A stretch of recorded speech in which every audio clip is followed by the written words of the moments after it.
Non. On va dire jusqu'à 12 ans. Si, quand même, j'en vois derrière. Vous êtes avec moi, les enfants? Oui? On va faire un petit exercice, d'accord? À chaque fois dans le message que je dirai le mot amour, vous allez compter, d'accord?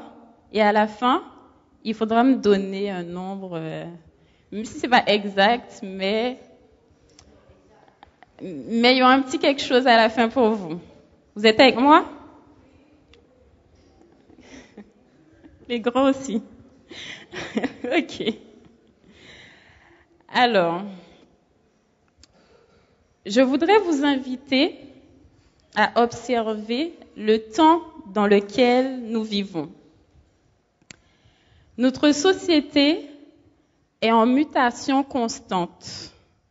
Nous sommes souvent amenés à recommencer, repartir à zéro, à faire une résilience. Nous nous situons dans un monde changeant, tant dans le registre de l'amour, l'amitié, et sur le plan professionnel et religieux, on change souvent. On est souvent amené à se remettre en question, constamment. Pour les chrétiens que nous sommes, qu'en est-il de notre foi pour Dieu, de notre amour pour notre Dieu? Est-il sporadique, irrégulier, clairsemé? Ne sommes-nous pas devenus des chrétiens pile ou face? Pile quand tout va bien et que le compte est bien garni. Face quand les choses vont mal et quand les dettes s'accumulent petit à petit. Pile quand la santé est là et que les frères et sœurs nous apprécient. Face quand on se sent diminué et lorsqu'on est mis un petit peu de côté. Mais je suis heureuse de déclarer que nous servons un Dieu qui n'est ni pile ni face avec ses enfants. Et qu'il nous aime et qu'il veut notre bien. Il reste le même hier, aujourd'hui et éternellement. En lui, il n'y a pas d'ombre de changement. L'amour de Dieu est éternel, que nous l'aimions ou pas. Le récit qui va suivre nous permettra aujourd'hui de déterminer notre degré d'amour pour Dieu. Le message a pour titre « Aimant jusqu'au bout ». Nous allons jeter un regard dans l'évangile de Marc, chapitre 14, versets 3 à 9. Marc, chapitre 14, versets 3 à 9. Alors, ceux qui ont trouvé, dites Amen. Ah, c'est bon.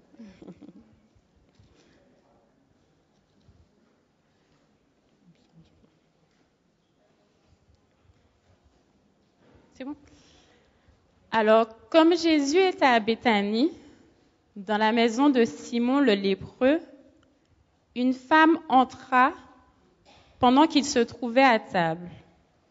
Elle tenait un vase qui contenait un parfum de nard pur, très cher. Elle brisa le vase et versa le parfum sur la tête de Jésus.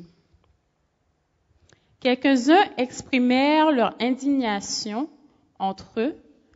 À quoi bon gaspiller ce parfum? On aurait pu le vendre plus de 300 pièces d'argent et les donner aux pauvres. Et ils s'irritaient contre cette femme. Mais Jésus dit, « Laissez-la. Pourquoi lui faites-vous de la peine? Elle a fait une bonne action envers moi. » En effet, vous avez toujours les pauvres avec vous et vous pouvez leur faire du bien quand vous voulez. mais vous ne m'aurez pas toujours. Elle a fait ce qu'elle a pu. Elle a d'avance parfumé mon corps pour l'ensevelissement. Je vous le dis en vérité, partout où cette bonne nouvelle sera proclamée, dans le monde entier, on racontera aussi en souvenir de cette femme ce qu'elle a fait. Donc, nous allons considérer ce récit pour en faire nôtre.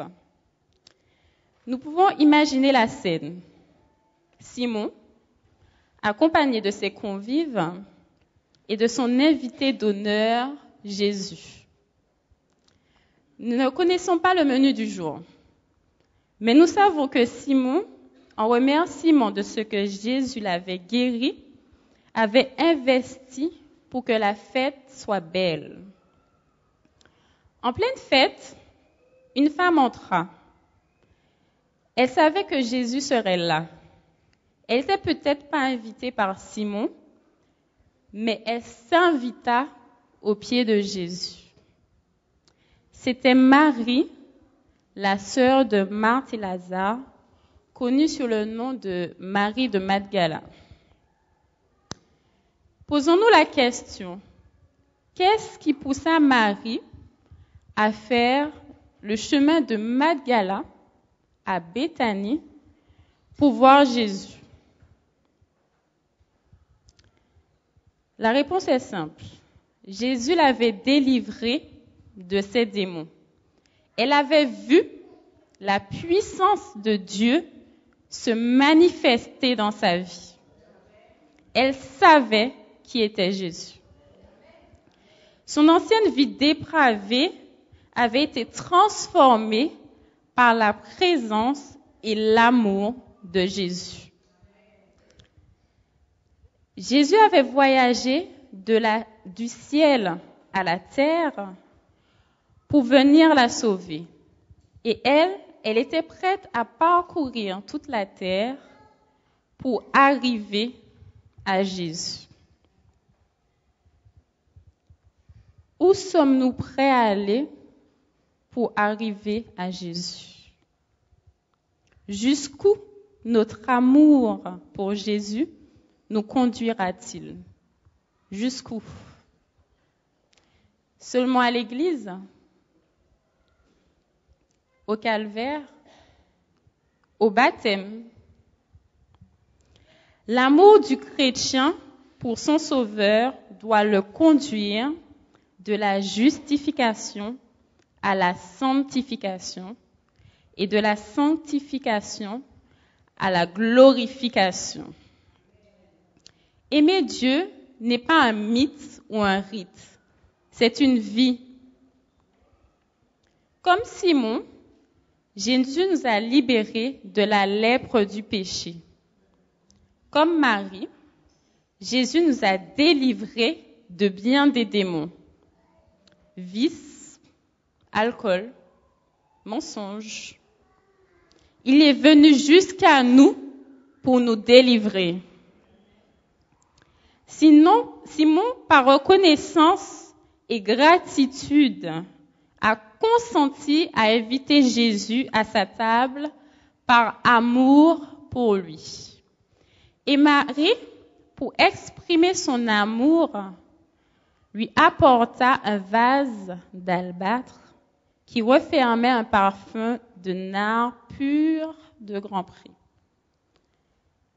Remarquons la reconnaissance de Simon invitant Jésus à sa table. Et toi, mon frère, et toi, ma sœur,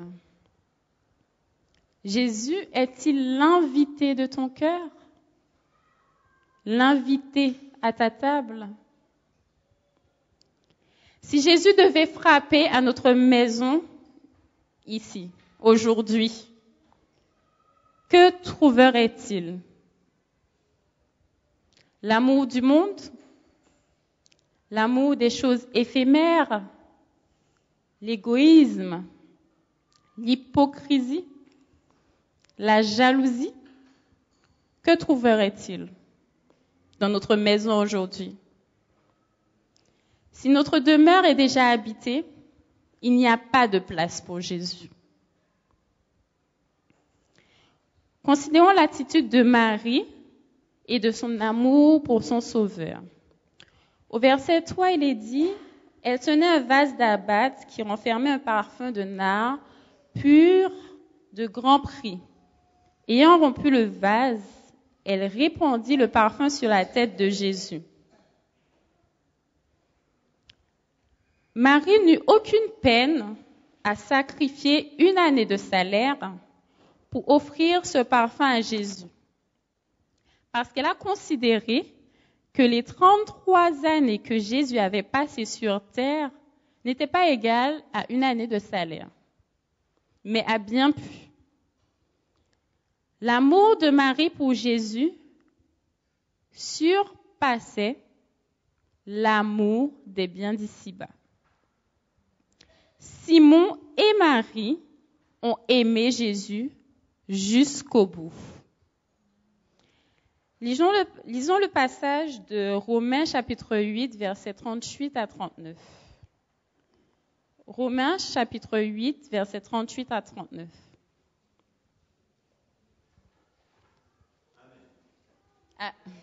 Amen. Amen.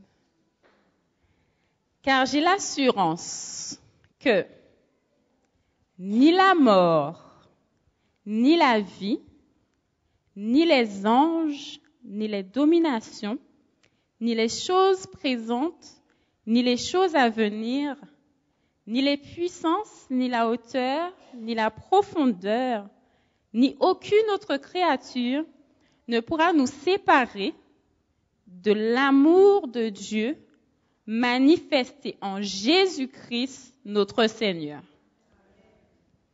Quelle est donc votre assurance de l'amour pour Jésus? Avez-vous cette certitude que ni le chômage, ni l'adversité, ni les problèmes ne pourra vous séparer de l'amour de Jésus? Avez-vous la conviction de ce que Christ a réalisé dans votre vie et que rien ne pourra vous séparer de l'amour de Jésus? Que je vous rassure en ce midi, quand bien même nous sommes infidèles, Dieu reste fidèle. Et si personne ne vous aime ou n'a besoin de vous, Dieu vous aime et Dieu a besoin de ses enfants. Ayons cette assurance que rien ne pourra nous séparer de l'amour de Jésus. Marie, voyant l'heure du sacrifice arriver, s'approcher, avait brisé sa tirelire, mais aussi son cœur. Le vase d'albâtre doit être brisé pour que son contenant se libère. Pour répandre le parfum, il fallait briser le vase. Je vous invite aujourd'hui à briser vos vases aux pieds de Jésus. Car nos vases sont consolidés, galvanisés par l'orgueil, le travail, nos relations, un statut qui nous empêche d'aimer Jésus jusqu'au bout. Car il dit, si vous m'aimez, gardez mes commandements. Il y a des vases de compromis qui nous empêchent d'être totalement à Dieu. Dans le verset 4 et 5, quelques-uns exprimèrent entre eux leur indignation. À quoi bon perdre ce parfum? On aurait pu le vendre plus de 300 deniers et les donner aux pauvres. Et ils s'irritaient contre cette femme. Les deux versets reflètent des vases non brisés. Les vases non brisés sont empreintes de critiques, de médisance, de jugement, de désamour, de jalousie, d'égoïsme. ces choses nous empêchent d'aimer Jésus jusqu'au bout. Il y a quelque chose dans notre vie qui mérite d'être brisé à la croix de Jésus. Le cœur de Pierre doit être brisé pour devenir un cœur de chair. Le cœur de haine doit être brisé pour devenir un cœur aimant. Versets 6, 7, 8. Et il s'irritait contre cette femme, mais Jésus dit, « Laissez-la. Pourquoi lui faites-vous de la peine? Elle a fait une bonne action à mon égard. Car vous avez toujours les pauvres avec vous, et vous pouvez leur faire du bien quand vous voulez. Mais vous ne m'avez pas toujours. Elle a fait ce qu'elle a pu. Elle a d'avance embaumé mon corps pour la sépulture. » La déclaration de Jésus au verset 8 est source d'inspiration. Elle a fait ce qu'elle a pu. Elle n'a pas fait ce qu'elle a voulu. Elle a fait ce qu'elle a pu au nom de Jésus. Nous désirons vouloir aimer Jésus, mais nous devons pouvoir aimer Jésus. Dans l'ordre des choses, vouloir, c'est en général du superflu, du m'as-tu vu. Pouvoir, du sacrifice, du renoncement, de l'engagement. Le vouloir, c'est des émotions, alors que le pouvoir, c'est des sentiments. Philippiens 4, verset 13. Nous allons chercher dans Philippiens 4, verset 13.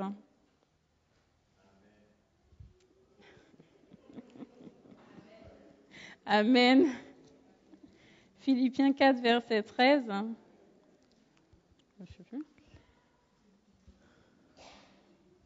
Normalement, pas besoin de chercher. Hein. On le connaît tous. Hein. Ah, merci. Je puis tout par celui qui me fortifie. Aujourd'hui, votre présence à l'Église est de l'ordre du pouvoir ou du vouloir? Votre présence, est-ce par émotion ou par sentiment? Le chrétien, quand il peut, sa motivation, c'est l'amour. Le chrétien, quand il veut, son mobile, c'est par intérêt. Il peut en tout temps et en toutes circonstances, car il est motivé par une loi d'amour, la charité. Aimer Dieu jusqu'au bout dépend de la conviction, mais pas de nos opinions. Nos convictions nous lient, nous attachent, nous rapprochent, nous consolident dans l'amour de Jésus. Nos opinions nous séparent de l'amour pour Jésus et pour nos frères. Les opinions de ceux qui exprimèrent du moins leur indignation, voulaient éloigner l'amour de Marie pour Jésus. Mais la foi de Marie ne faisait que la rapprocher de plus en plus de Jésus. Alors les enfants, j'espère qu'ils continuent à compter, suivre. Combien de fois je dis amour? Les grands enfants aussi. Hein? Car j'ai l'assurance que ni la mort, ni la vie, ni les anges, ni les dominations, ni les choses présentes, ni les choses à venir, ni les puissances, ni la hauteur, ni la profondeur, ni aucune autre créature ne pourra nous séparer de l'amour de Dieu manifesté en Jésus-Christ notre Seigneur. Ça me rappelle un chant. On le chante? Non, rien ne me séparera de l'amour Jésus. Ni la mort, ni la vie, ni les persécutions, ni les dominations, ni les choses présentes, ni les choses à venir, ni toutes les puissances.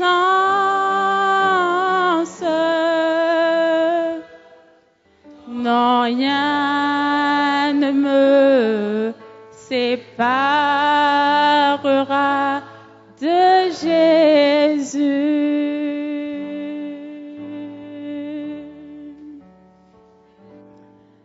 Le verset 9 déclare: Je vous le dis en vérité, partout où la bonne nouvelle sera prêchée dans le monde entier, on racontera en mémoire de cette femme ce qu'elle a fait. C'est ce qu'on fait aujourd'hui. Pour nous, pour vous du moins, pour nous, ouais, vous et moi, notre amour pour Jésus sera aussi relaté dans l'éternité. Alors, je vais vous raconter une petite histoire. C'est l'histoire du fermier et de l'électricité. À la fin du siècle dernier, un fermier canadien qui vivait très solitaire en pleine forêt, loin de toute civilisation, était venu faire des achats dans un de ces magasins où les habitants de la forêt venaient s'approvisionner de tout ce qui leur faisait défaut. Notre homme eut la surprise de constater qu'à la place des anciennes grosses lampes à pétrole, à clarté rougeâtre, il y avait maintenant des sortes de poires en verre qui jetaient une clarté éblouissante. On lui dit qu'il n'y avait plus besoin d'allumettes, mais qu'il suffisait d'appuyer sur un bouton placé sur le mur. Plein d'admiration, il demanda à acheter ces poires miraculeuses et tout ce qu'il fallait pour les installer. Donc, on lui vendit les fils, les interrupteurs et tout ce qui va avec. Je ne suis pas trop électrice. Tout fier, notre homme s'en alla avec tout ce matériel. Rentré dans sa cabane, il posa les fils comme on lui avait dit, le long des murs avec les boutons. Alors, impatient de voir la merveille se produire, il pressa le bouton. Mais tout demeura obscur. Notre homme ne s'était pas rendu compte que tout ce beau matériel serait inutile parce que le courant électrique ne passait pas dans sa région. Tout était là, sauf la chose essentielle, le courant. Il en est de même pour nous aujourd'hui. Nous pouvons posséder cette parure chrétienne, être assidus à l'église, impliqués dans différents programmes. Mais si nous n'avons pas l'amour, cela ne sert à rien.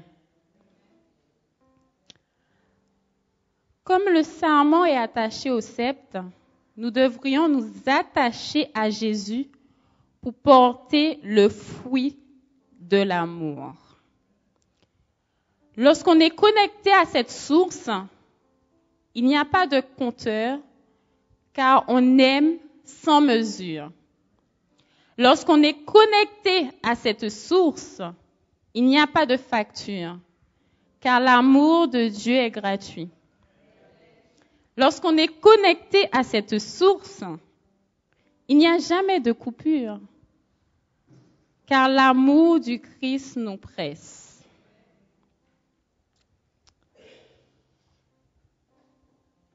Peut-être qu'il y a quelque chose qui vous empêcherait d'aimer Jésus jusqu'au bout. Quelque chose qui consolide votre vase. Aujourd'hui, à, on va dire, quelle heure là? 14h33.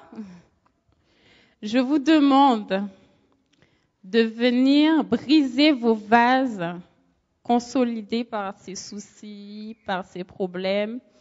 Brisez vos vases pour pouvoir être utile à Dieu.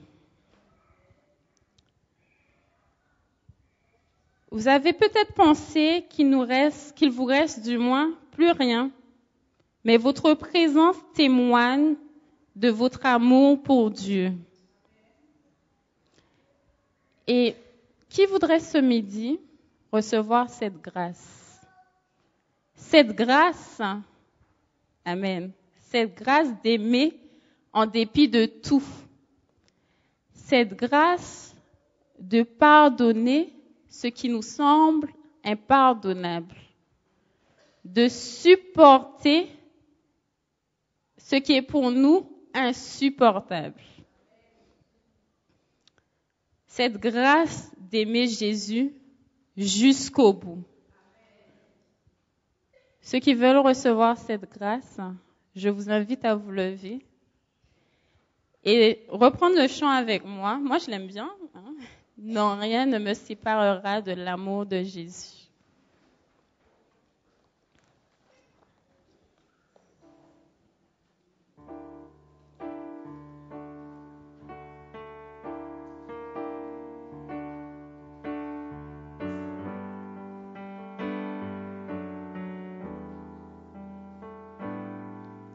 Non, rien ne me séparera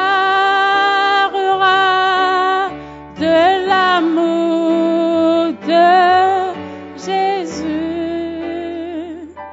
Ni la mort, ni la vie, ni les persécutions, ni les dominations.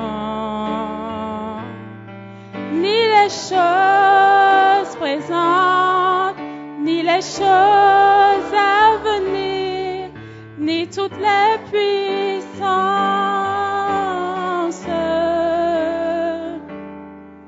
Non, rien ne me séparera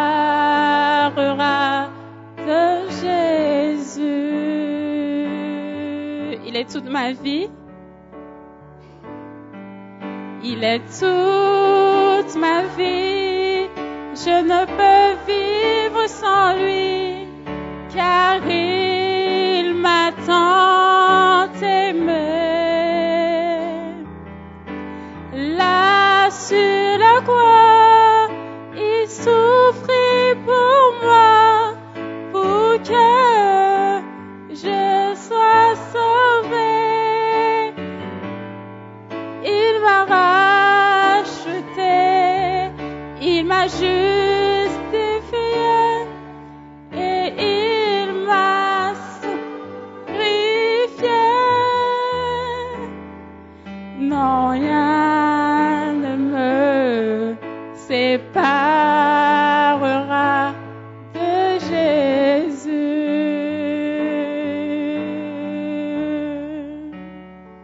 Amen.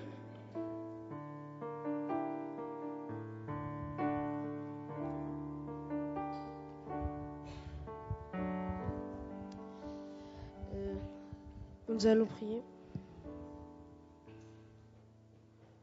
Seigneur Dieu, bénis-nous, Seigneur, comprends-nous, relève nos iniquités, Seigneur. Aide-nous à casser notre vase et à nous délivrer à toi, Seigneur. Aide-nous pour cet après-midi. Nous allons voir J1. Aide ceux qui ne sont pas encore arrivés, Seigneur. Bénis-nous, comprends-nous, Seigneur. En ton nom, ta gloire. Amen.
Alors, c'est bon. Alors, pour les enfants qui ont compté, vous allez me voir à la fin en bas.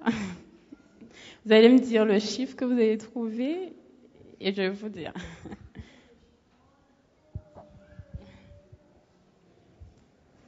Nous allons chanter à genoux devant toi.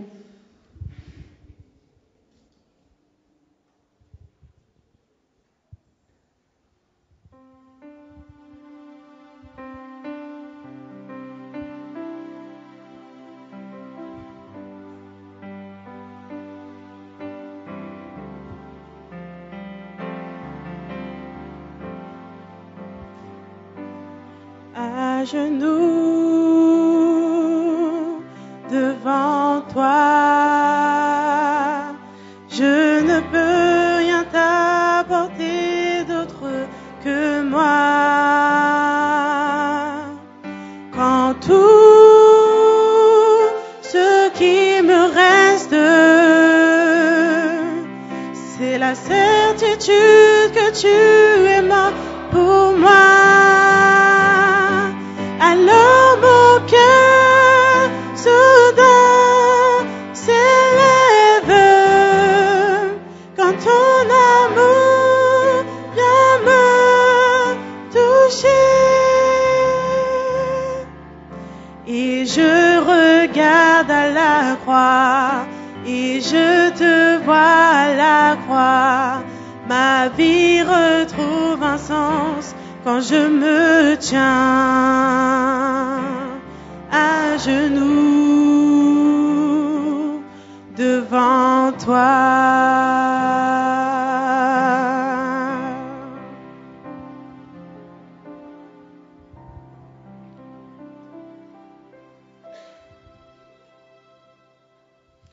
Recevez la bénédiction du Seigneur. Grandissez dans la grâce et dans la connaissance de Jésus-Christ, notre Seigneur et Sauveur. À lui la gloire maintenant et jusqu'à l'éternité. Amen. Vous pouvez vous asseoir.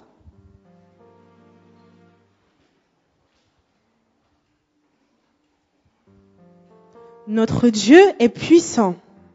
Il est amour. Il est merveilleux et éternel. Alors chantons-le avec le chant, ton amour, ta puissance, alors que les diacres et les diaconesses organiseront la sortie.